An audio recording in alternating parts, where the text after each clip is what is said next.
అబ్బబ్బబ్బా ఎండలు ఏమన్నా దంచుతున్నాయా? పొద్దుగాల 8 గంటల నుంచి మొదలు పెడితే మాపటిలి 5 గంటల దాకా చంపుతున్నాయి. ఈ ఎండలకు అడుగు బయట పెట్టాలంటేనే గజ్జుమంటున్నారు పబ్లిక్.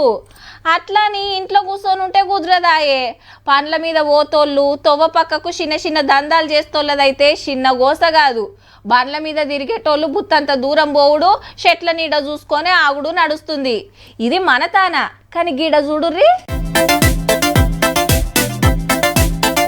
నీ పచ్చ లైట్ కింద వారైతు ఇప్పుడే పడాలనా? జరసేపు ఉంటే ఏమాయే అని అనుకుంటుండొచ్చు పో. ఓ పారి పైకి చూడుండ్రి, మరి ఎండ కొట్టకుండా మంచిగా గ్రీన్ మ్యాట్లు వర్షిండ్రు ఆడికి ఈడికి.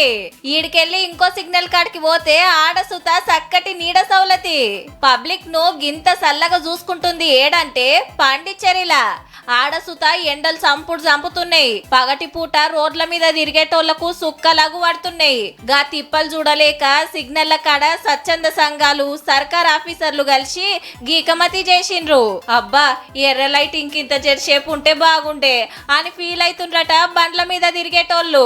ఇక మన తాన చూస్తే 10 గంటలకు రోడ్డెక్కితే సూరన్న సురుకులు చిన్నగా లేవు.